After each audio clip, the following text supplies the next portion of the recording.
Dr. Fred Moss, thank you for joining me. Pleasure is mine, Alex. It's really great to be here. Dr. Fred, I'd like to read just a paragraph of an article that I read on your website, if you don't mind, just to start. Sure. As a clinician, I have the power to diagnose and treat. The power is intoxicating. It is an illusion. The notion that I, as a physician, am relevant is supported by the general community, and therefore my sense of self-worth is bolstered. Unlike my deranged brethren, those deemed mentally ill, they will likely be punished if they fall prey to their lofty illusions. My illusions bring me a sense of self-worth and strength.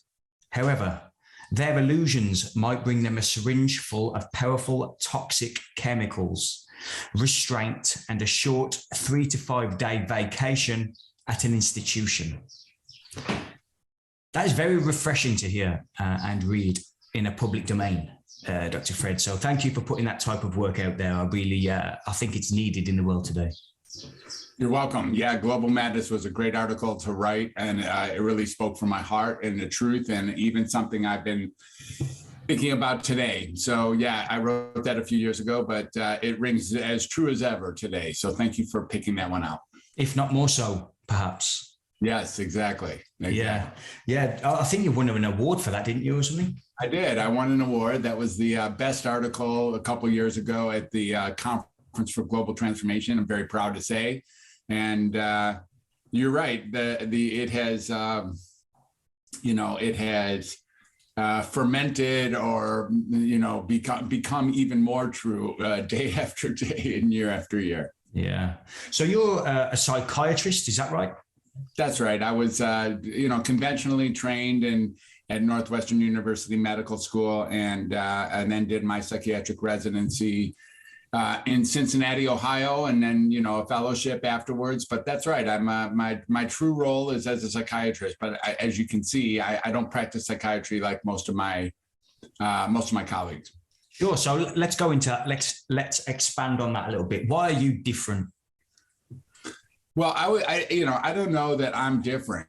They're different. I'm not sure who's different here. So let's just make that clear. I went into the field after being in the mental health industry for nearly 10 years prior to becoming a psychiatrist. So I had sort of a view already of what the ins and outs of how mental health is delivered.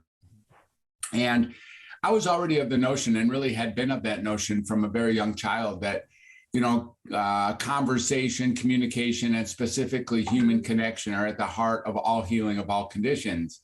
And I expected, when I went to medical school, I had dropped out of undergraduate school a couple times, actually, pretty sure that conventional education wasn't for me. But when I got started working in mental health, I really saw that the people I were working with, adolescent boys, were getting the raw end of the deal, and psychiatry was not treating those kids with the proper respect, with respect to the notion that we all just really need to be heard and connected. So that's why I went into the field in the first place. I was fully committed to making conversation and connection be the heart of all emotional healing, because I still absolutely, firmly, and 100% believe that that's what's the case, that nothing else even compares to being heard by another person, or connecting with another person, or resonating with another person when it comes to healing any kind of emotional imbalance we might experience. However, while I was in medical school, that's when you decide, when you ask the question, how am I different?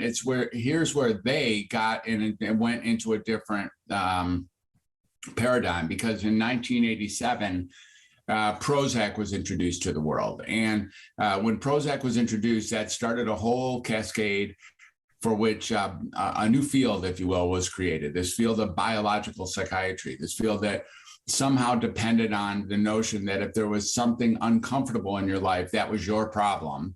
If you were feeling uncomfortable, depressed, afraid, anxious, nervous, if you were feeling scattered or confused, or aimless, if you were feeling sleepless or moody, or you had too many things going on or not enough things going on, or you were finishing tasks too fast, or you were not finishing tasks fast enough.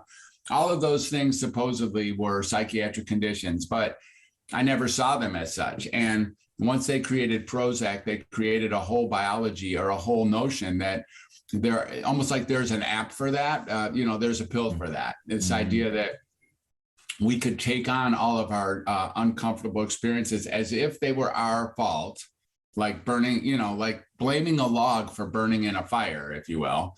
And, a whole field was born while I was in medical school. So all of my colleagues went in that direction, including me, by the way. I learned everything I needed to know so that I was an extraordinary psychopharmacologist. And in my years, I had 40,000 patients, and I medicated, I wrote over 100,000 prescriptions for certain during those 32 years as a psychiatrist. But what really, really hung true for me the whole time was what I've already said a couple times to you, and that is that, communication, connection, and creativity are at the heart of all healing, like human connection and resonating with another person. And so in 2006 is when I decided to really take a shift away from my colleagues a little bit and do something which some people think is really radical, which is I just, stopped medicine on some of my patients. None of us had actually been trained. No one has ever trained in medical school to actually learn how to stop medicine. We just learned how to, increase or change or add medicine. If there's a problem, it's because there's not enough medicine or the wrong medicine. I started taking people off medicine, and lo and behold, they got better, reliably better, and in some cases, remarkably, miraculously better, to the point where their diagnosis disappeared. And I knew I was onto something at that point, and really onto that. If I take the right patients, the ones who are ready to see that they're not getting better and they want their life back, and then take them off their medicine, they can get reliably better. Now, I wanted to scream this from the mountaintops, right? I was like really kind of upset about it all. Like the idea that the medications I was giving weren't helping was very disturbing to me. But, I've developed over time that being violent about it or screaming at people, shaking people really isn't what works. And what works is just coming to the truth that, being gentle and listening and being with another person is at the heart of all emotional healing. We already know that, right? This is not news to you. You're not thinking, Fred, where'd you come up with that? You're like, oh yeah, that's exactly right. You already know that. Everyone knows that. We all know that. And we have just been kind of sideswiped with this idea that there's a whole industry of medicine and diagnoses out there that are doing us well. Well, the truth is they're not doing us well. They're doing us poorly. The mental health crisis preceded any other crisis that we might be having right now. It was a pandemic long before this thing called the pandemic started. And it was and it's grown, and in fact is directly related in many ways to our present challenges with this pandemic. And the idea, again, is that once I started looking at where is the entryway here, how can we really help people? And one of the things I really landed on is that it's in the world of the diagnosis that the entryway is, meaning people come in and they want confirmation that there's something wrong with them, so that in some ways they don't have to take responsibility for the things that they're doing that are inconsistent with who they wish they were. And that's really, really, really important here. Now, I want to make a disclaimer to your audience and to anyone listening, actually, which is if you have a diagnosis and you're very happy with that diagnosis and you're being treated properly with that diagnosis and you feel like you've gotten as good as you want to get with that diagnosis and things are working well for you inside of the mental health industry that you're presently involved in, then please don't change course. This is not about I'm being right and you're not. This is about really getting it. If your life is working for you, then by all means, way seriously, more power to you. And I wish you the very best. And I don't have any problem with whatever you're doing, as long as you can look at yourself in the mirror and get that your mental illness and your treatment is working as well as you would possibly hope it could, and you have no interest in altering any of your treatment plans. So I want to make that I can't underline that enough. It's not like I'm dismissing those people.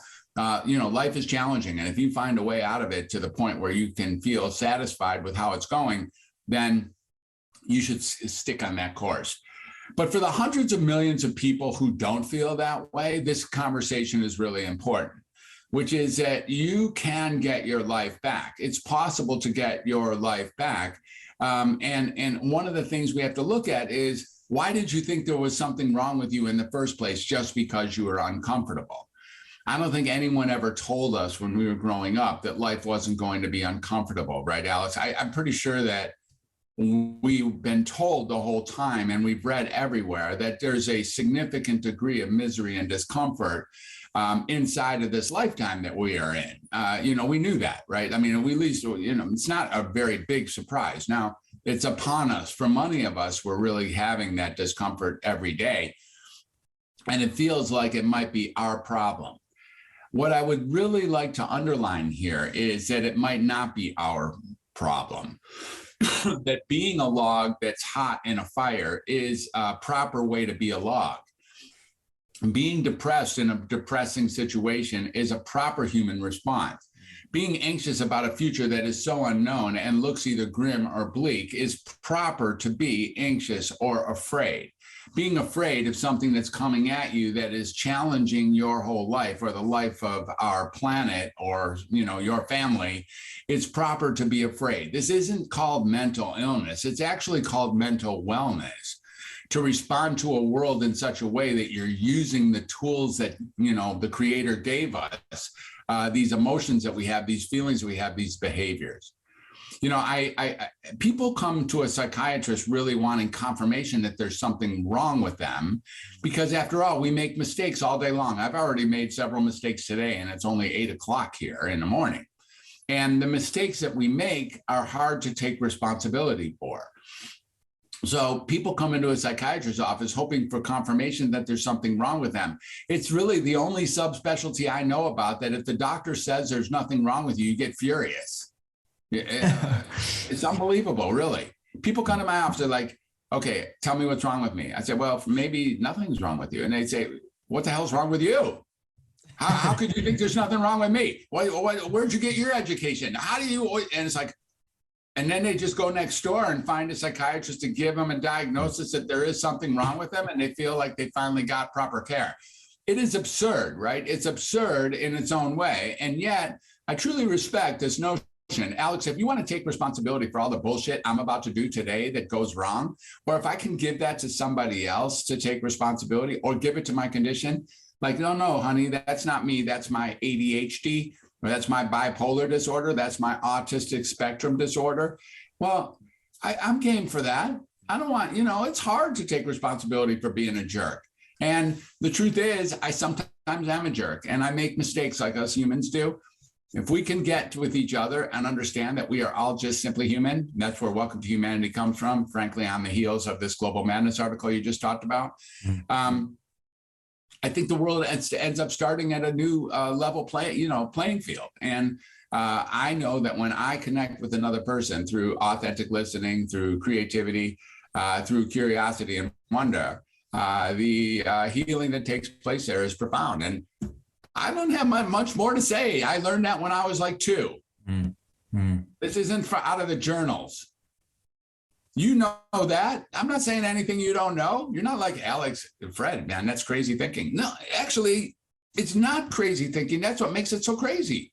And that's what I'm saying about when you say, where did I get to be different?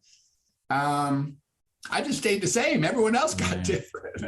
I think that's quite a profound thing you've said there, to be honest. I think the average modern person seems to love complexity, and there's no simplicity in just being the wonder of life. Yeah. We overcomplicate everything in order to label things and categorize things and split things. And sometimes it's just go back to what we were when we were kids, and you're not far off the mark. Yeah. Exactly. No, kids know a lot more than us about this kind of thing. That's right. Yeah. So, yeah. So you've mentioned their creativity. What can you define that? How you're using that term there? Well, another book that I wrote was called The Creative Eight, Healing Through Creativity and Self-Expression. And I'm pretty proud of the book, but I'm more proud of the practice that it really preceded the book, which is this idea that I noticed when I was looking for ways to manage this notion that psychiatry and medications and treatment maybe weren't the best thing for people. That when I was being creative, or when my clients or patients were being creative, when they were doing something creative during the process of that creativity, this idea of their symptoms or their negative feelings tended to dissolve or disappear. And what I mean by that was that maybe what was happening here was the symptoms were a function of our self-expression being thwarted or smothered. That we weren't getting our point across. The basic notion is that each and every one of us simply want to be heard, want to be loved, want to be appreciated for who we are and who we're not. We want to be heard for our basic selves. And sometimes words don't do us justice. Right now, we're counting on words, right? I'm creating a series of sentences and paragraphs on the fly that are landing over there with you and our audience. And I'm hoping and praying that you can hear and see what the essence is of what I'm trying to communicate. It's not the only form of communication that's available. And inside creativity, we come up with all sorts of new forms to create self-expressive opportunities. So the Creative Eight is built on a certain set of initially 8 separate creative tactics. Art, music, dancing, singing, drama, cooking, writing, and gardening are the first 8. There's been some add-ons over time. So, photography and even cleaning have been added on. And then ultimately there is one more, and the one more that tends to work that really just helps all of us dissolve our negative experience. And I think it's pretty reliable. I'm continuing to test it day after day, is this idea of being of service, meaning giving up yourself and being out there and doing anything for anyone tends to really dissolve any kind of negative experience you might be having about anything, really. You could be afraid about something, or you could be depressed about something, or you could be anxious about something. And if you really are able to drop the guns and go out there and help anybody do anything, during the time where you are naturally and authentically doing that, the negative experiences that you had been absorbed in moments before disappear while you're in service. So it really points to this idea that we are, social beings, and being of service is, we already know, is a very high honor, if not the highest honor of what to do as another human. So being creative is one way, drawing or making music or dancing or singing, are great ways to get our self-expression out and do bring an essence of joy. The idea that depression is waiting for you on the other side of singing is not really true at all. You get to choose that. And, there's some, if you haven't looked, there's some pretty depressing things going on out here. And it's okay to be depressed. It's okay to be depressed. And when you can give compassion to yourself about your depression or about your anxiety or about your fears, etc., there's a new sense of humanity that really can arise. And we can then again be sort of like human brothers and sisters with each other, really getting that we're all walking through this world without a clue about what's coming around the corner. And, and when we really get that we don't know anything, but we don't know anything at all. Not even that. We don't, especially the stuff you think that you definitely don't know that. And when you get that, and you get that we're all there, my goodness, there's a certain degree of unity and healing and resonating that starts right there. That's my experience. And I don't know a better way. When a better way comes around the corner, I'll look at that one. But right now, I'm really getting that we're all together in this mishmash, and we do have divine inspiration. We do have the capacity to be creative, just like we were created. And there's some magic in being creative, and that's what that's about. Beautifully said. Yeah, you wrote in another article, I think, about beliefs and opinions and thoughts, and there was a line. It said, "What makes you and me so sure that we know anything? Basically, how do we know a damn thing?"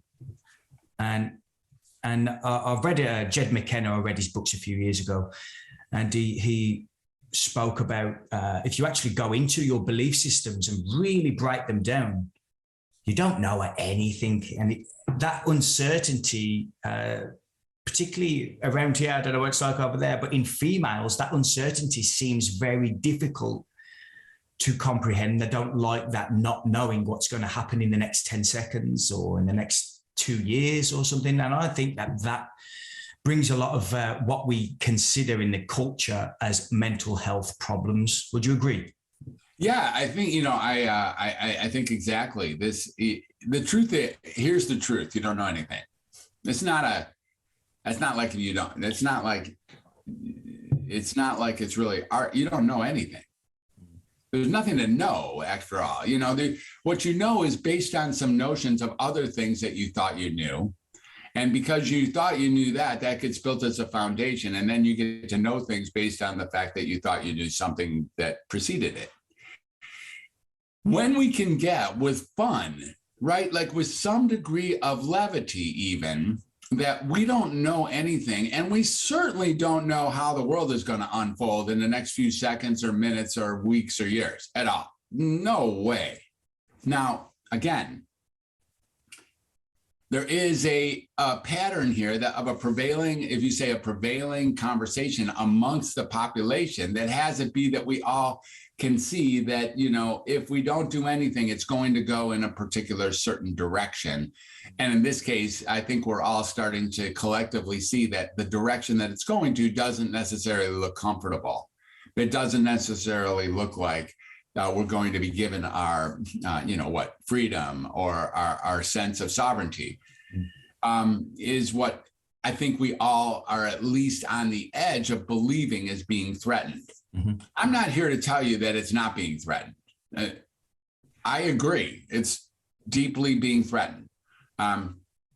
As I watch people, as I hear the rules and the laws that are coming down, our freedom to assemble or our freedom to speak our mind, our freedom to learn from and be with people who are either the same or different than us are being constricted and contracted.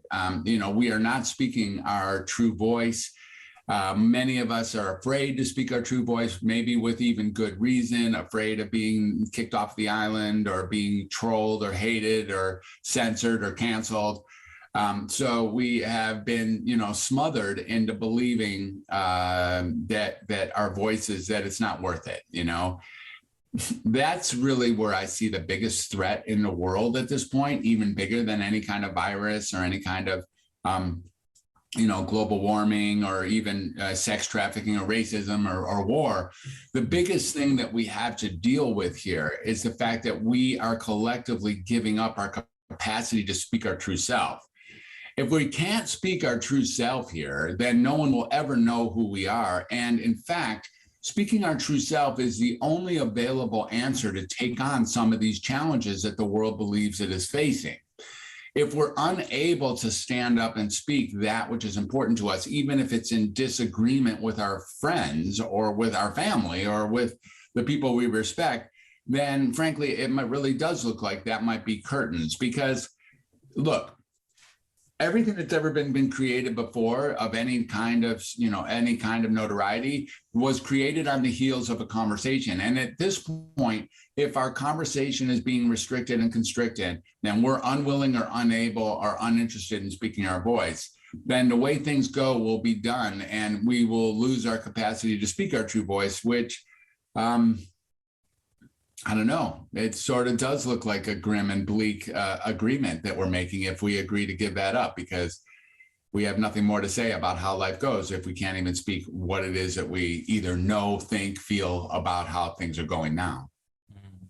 It does seem that humanity tends to go in cycles. Do you not think? And it seems to me that we're at a cusp of that. And whether the psychological, I'd consider it infantile ways of many people's lives, is not just a reflection of that where we're at in society.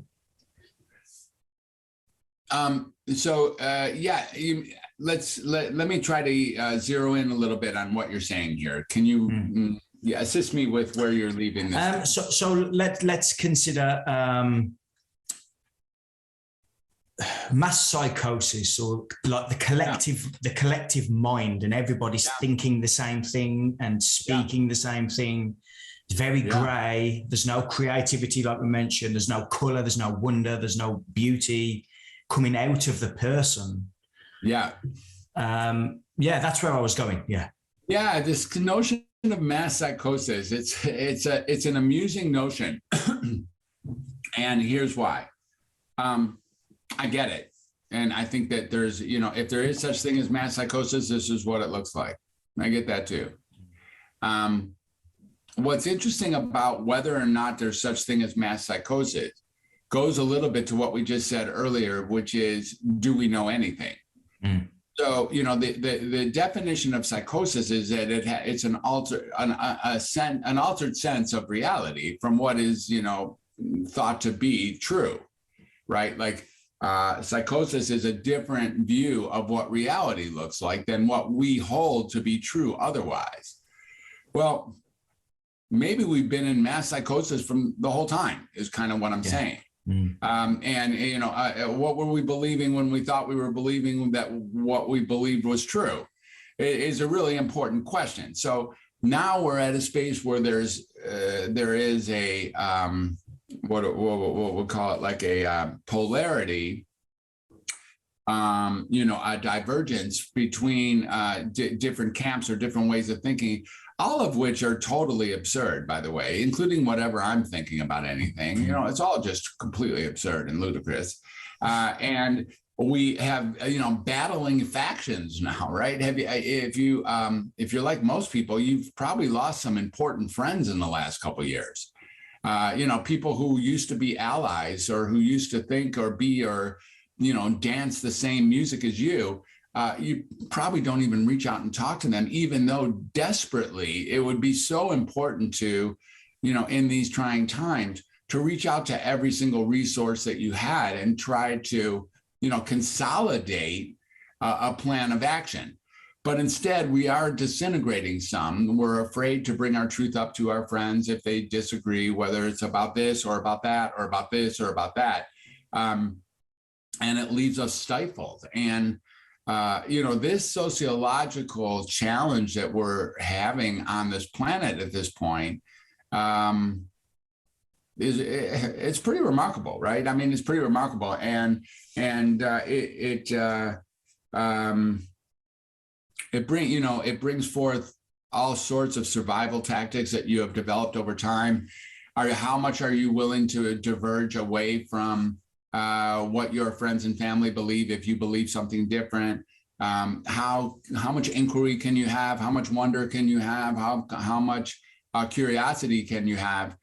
Can you listen to somebody who is diametrically opposed to you about a particular issue that you're right on? These are massive challenges, man. I know I'm right about a certain thing, and there's someone over there who knows just as well as I do that they're right about the same thing, and they think something totally different than I do. As a society and as individuals, we tend to just dismiss that person. Like they are just dead wrong. And not only are they dead wrong, they're dangerously dead wrong. And not only are they dangerously dead wrong, I don't want to hear anything they have to say about anything, let alone the topic that we disagree with. And I wish they weren't even here. I wish I didn't have to deal with them or anyone like them. And it just explodes into something like that. Rather than getting the essence that none of us know shit. And if none of us know shit and each of us can speak to our own authenticity, I have this notion that that's where the magic could actually arise from. I don't know. That's my notion today. I act like I know that that's where magic could arise. I don't know anything either. But it seems to me like just getting down to brass tacks, if we could actually just hear each other and speak our true self, we'd take a major step towards at least creating a possibility of forming something new that can address not only the world's issues, but our community issues and even our personal issues at the heart of the matter. You talk a lot about unity and togetherness, and I'd question and push back a little on that, as if to say, well, have we ever been that way? Is it even possible to be that way? Yeah. I don't know that we've ever been that way. There's always been this notion of us and them. And so in the article that you quoted, the Global Madness, What We Must Do to Unite, that's on my website that anyone can read. That's the notion, that's the central notion of that article, right? That essentially there's an us and them. We create an us. And why do we create an us? So I might say I'm an American, or I might say, I'm a doctor, or I might say I'm a father. All those things are true. I'm happy to say all three of those things and other things that I am that put me in a particular group. When I put myself into a group, what I'm really doing is defining those people who aren't me. Right? Otherwise, everyone would be in the group. What I'm really defining is, in order to be me, you have to have qualities like me. And if you don't have those qualities like me, you're out there being a them rather than an us. So we are wired in some degree to create definitions of who we are, what this we is, right? And we, up until now in time, have done that within the human race. So there's an us. So, we are the A team, and there's the B team over there. Even, there's this kind of people, and then there's like that kind of people. There's the rich people, and there's the poor people. There's the religious people, and then there's the secular people. There's the, and being careful about that. The question is not so much of have we ever been unified, because I don't think that has anything to do with whether or not we could or should be unified. Because no, I'd say, back in time, there, if there was 10 people, and then probably 5 of them were at war with the other 5. And it is not the history that gets to define the future of whether or not unification is a possibility. Meaning, unification becomes possible or becomes even necessary when there's a new definition of what we is.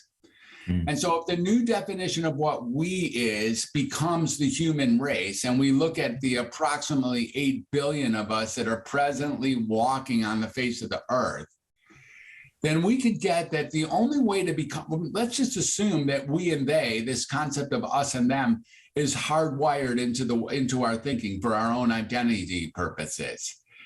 The way to alter and unify the human race is, unfortunately, to take on a challenge that the entire human race takes on collectively, so that the us becomes human and the them becomes something even larger or different than human, that is threatening or is calling on humanity to come together as one, as unified.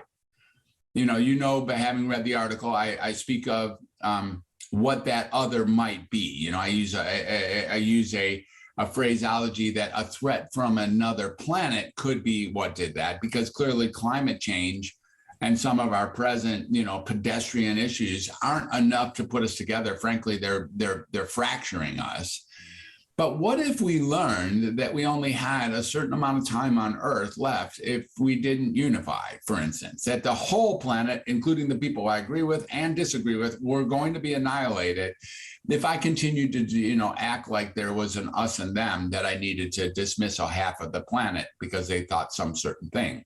What if instead we got that we needed to unify in order to create a counter influencing powerful resource to address a real global threat? Would we be able to do that then is a much more interesting question to me than whether or not that had ever happened before. Do you think we would at that point? I'm sorry? Do you think we would unify at that point? Or do you think that's the best opportunity for it to happen? If you had your crystal ball, do you think we would? It have. I don't know. I don't know. I'd love to say, oh yeah, we would. There's some people out there that like, oh yeah, the world is a great place and it's getting better, and everyone's going to stand up and do it. Once the challenge comes, we're all going to step in and support each other and become teammates. See, I look at people like Elon Musk and I admire what he does in terms of entrepreneurship and everything. And I wonder why we try and... There's no such thing as people like Elon Musk, but go ahead, please. Okay, just Elon Musk. Why try and get up to Mars and everything? Yeah. Why don't we just try and figure this out here? Yeah.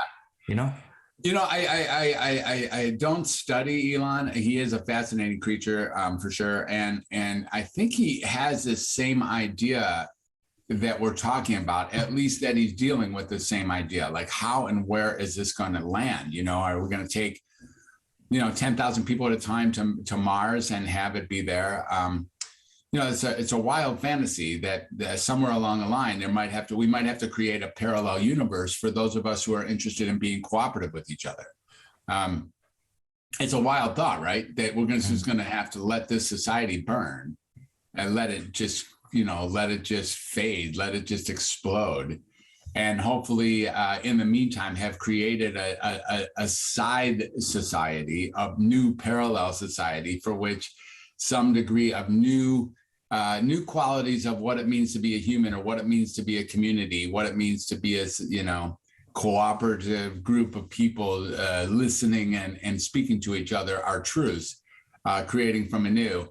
There is it's at least a viable notion that might have to be created in an entirely new realm than the realm that is being beaten up, that we are presently experiencing. Mm-hmm. It's a viable thought, and neither of us know what the hell's going on. So just take one more step into this world. Go ahead and ask the next question, because that's what's here to be had. Yeah, you've written on that article, I think it was as well, that all people are whole, complete, and perfect, right? Now, obviously, the average person would say, I've got problems in life. Life isn't perfect. I'm not perfect. What would you say to these people who would suggest that? It's completely perfect to know that you're not perfect. That every one of us knows from inside ourselves that there's something wrong with us, which is what makes us all the same. In some ways, we already know that we're imperfect, that we're not living life as high as we should, and we lie and cheat sometimes, and we've stolen from people, and we have not lived in our highest self. We've hurt people intentionally at times. We've stepped on people to get to a different, to a higher ground. It takes something to admit all that. And it takes something to get, oh yeah, I'm not perfect. I'm not whole. I'm fractured. What's so interesting about that is that experience in and of itself is just another example of the perfection of being human, that you're given the opportunity to experience from within the notion that you are less than perfect is indeed essentially perfect. That is part of being human, is knowing at your very, very core that you're somehow different than everyone else. Yeah. Yeah. I mean, the term mental illness, I mean, I've done a bit of work in the past with like the tribes of the Amazon and things, and they don't understand what that is. Yeah. Like if you say the word depression to a shaman, it'd be like, well, no idea. You'd have to try and explain to him what that. Yeah, you would have. That's right. Exactly. And which is really interesting. But this is why mental illness it becomes something that really lends itself to massive immediate transformation, because mental illness is not the same everywhere you go. So today, if I'm feeling so-called depressed or afraid, and then I take that to a shaman in the middle of the Amazon, or I take that to a resident of Rwanda, or even like, who knows, the Maoris in New Zealand. they don't know what I'm talking about. And, it's not like, it's not like it's universal. On the other hand, if I break my arm and my arm's hanging down like that, and I go to New Zealand, they're going to say, oh, how'd you break your arm? It's like, it's not, the shaman's going to go like, oh, you broke your arm. The shaman is not going to say your arm isn't broken. It's broken. That's the truth. But your mind doesn't break. I mean, your mind might differ from that which other people think you should be. So you could make a case that diagnosis is more a function of the diagnoser than it is of the diagnosed. You see, the diagnoser only has a certain range of what they think normal should be like, and then they have a self-proclaimed license to tell someone else whether or not they're normal. Which is, we could have a whole podcast on this idea of. We could have a whole podcast season, in fact, on this idea of what normal is. Because I don't think any of us really know at all what normal is. And then we have the audacity to act like we know what abnormal is. It's, dude, stop the presses. Like, what the hell are you talking about? Like, what are you talking about? And when we really get that, that this idea of normal and this idea of abnormal is already a bit arbitrary, then we can really start getting that mental illness in and of itself is also arbitrary. Before the lockdown, I had this idea that I was going to be the Anthony Bourdain of mental illness, and it's kind of back on the front or middle burner at this point. That I would go around the world and really look at this notion of what does it mean to be mentally ill in particular societies, and just see that there's so many different definitions of it that none of them actually are accurate, which means none of them are true, right? There's no truth. If there's more than one truth, it means that there's probably an infinite number of truths. And that's true that there's an infinite number of truths in the world of mental illness. So again, we're back to being that whatever your experience is right now, even if it's just highly uncomfortable, it's part of the essence of being human. And I would contend that you're not mentally ill, even if you are indeed extremely, extremely uncomfortable with a basic aspect of your life. So I am not diminishing how important, how true it is that we can be entirely uncomfortable. And I'm not saying, it's in your head or get over it or anything like that. Not at all. Not at all. In fact, I'm emphasizing that is a real experience, but it's a real experience that's true and honest and real to being a human, and does not represent in any way you being defective, deficient, or diseased. Mm-hmm. I think I think we're just so conditioned and ingrained to perceive these people as something underneath or below what the average consensus reality, whatever that is, that it's just a natural thing as you're growing up as a child. It's like, oh, he's mental, or yeah, he's mental. Exactly. And, and again, back to global madness, which I appreciate you referencing at the start as the article. This idea of the disenfranchised, they don't have anywhere to fall to, the homeless or those who have been already dismissed from society. There's a freedom that I've noticed with these folks, right? Right now, I have to wear a shirt and I'm, big old necklace, and I got to be careful, make sure my beard is at least marginally intact. Because I have to look good, because I have to sound good, because I have to make a difference. There's a lot of rules in being me and being you. It's interesting that as we take away those rules and throw people out of society, and they find their way in, maybe in the deeper guts of what the earth really has to offer, that there's a freedom there that is in some ways enviable. That they don't. That when they hear voices, they hear voices and they got to call them voices. We hear voices and we call that our intuition. They hear voices and we think they're crazier than crazier than a hoot owl. And we hear voices and we think that that's our inner self talking to us. It's so interesting of what we call ill and what we call healthy, as if there is a group over there experiencing something that we're not. Now, drugs and alcohol and those things that are created do alter the way that we think, and in fact can create, this notion of hallucination, believing someone's there with you, which other people can't see, or believing something is happening that no one else agrees is happening. So it does seem to alter the realm of reality and create a fracture between the people who are taking those kind of drugs and the people who are not. But that also is just another form of reality. Whether or not you like to, smoke some weed or drink some alcohol, or, who knows what other kind of recreational nonsense you might want to get into, with plant medicines or with, cocaine or whatever your story is, it does alter the way that you think and behave. But that too is just another realm of what it means to be human. Can you embrace it all? It becomes the real question. I was going to ask you, based on what you just said there, about like psychedelics in psychiatric practice. Do you think there's a place for that? I do. I do think there's a place, except I wouldn't want to trust psychiatrists to be the ones who are running it. Yeah, fair point. So how would that be done then? Ketamine is a great drug. Ketamine is amazing. Ketamine, if everyone took ketamine as a vaccine, it would change the world. If we all just did one day's dose of ketamine, like say 8 billion doses of ketamine got created and we all got to take it one morning and then report back the next day, it would be a changed world. It would be. And maybe we should get Pfizer can get onto it.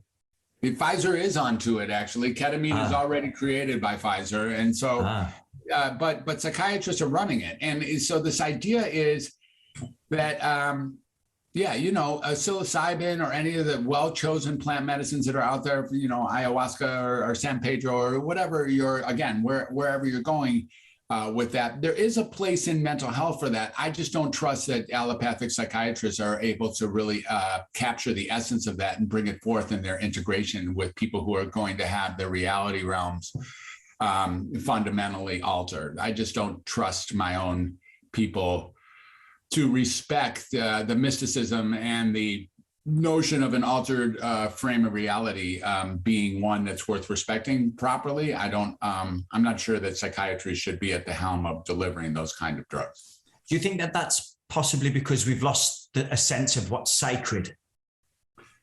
Well, I know that that's certainly true inside of psychiatry. If you come into a psychiatric emergency room and you start talking about God, you're just going to be hospitalized.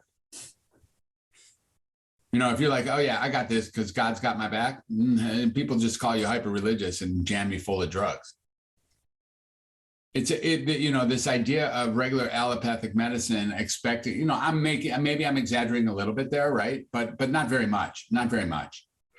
If you have this idea that, you talk to somebody who's maybe already deceased, or, this idea of the sacred circles that can be created inside of, inside of the work that shamans might do is not respected very deeply inside conventional medicine.